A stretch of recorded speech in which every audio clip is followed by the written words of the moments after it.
वंदन किया है।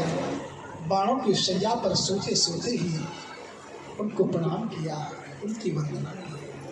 पितामह ने कहा कि गोविंद, मैं तब से आपकी प्रतीक्षा कर रहा हूँ, लेकिन अब आपको मेरी प्रतीक्षा करनी पड़ेगी। जब तक मेरा समय था मैंने आपकी प्रतीक्षा की, लेकिन अब जब तक मैं प्राण न त्याग दूं तब तक आपको मेरी प्रतीक्षा करनी पड़ेगी। भगवान ने कहा पितामह ठीक, मैं प्रतीक्षा करूंगा।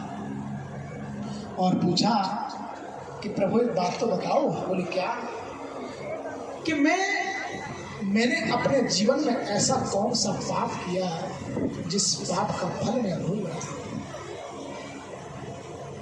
भगवान ने कहा पितामह, वो वैसे तो मुझे नहीं लगता कि कोई जीवन में आपसे अपराध हुआ, कोई पाप हुआ, लेकिन एक पाप मुझे याद है। जिस समय द्रौपदी का चीरहरण हो रहा था उस समय आप वहाँ पर मौजूद थे, पांचों पांडव मौजूद थे, दुर्योधन मौजूद था। मुझे लगता है कि अगर आप एक बार दुर्योधन को बोल देते तो शायद ऐसा नहीं होता। देखिए एक कथा ऐसी रामायण में भी आती है, आपने सुना होगा गिद्धराज जटायु। गिद्धराज जटायु और पितामह भीष्म, इन दोनों को मरते वक्त भगवान ने, लेकिन दोनों में अंतर है। क्या अंतर है?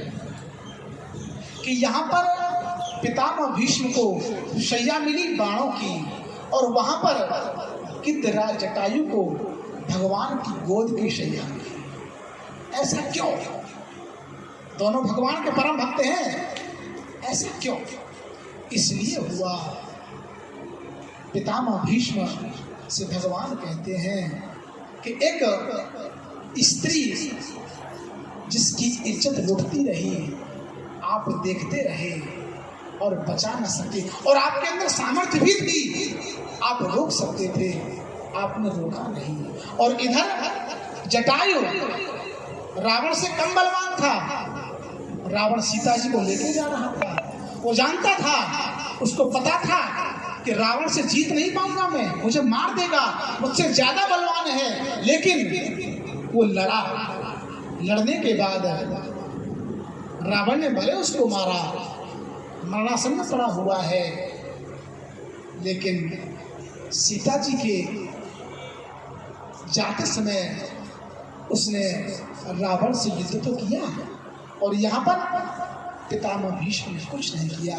बस यही कर्मों का फल है, बस यही पाप है कि पितामह भीष्म को बाणों की सजा मिली, जटायु को भगवान की गोद की सजा मिली।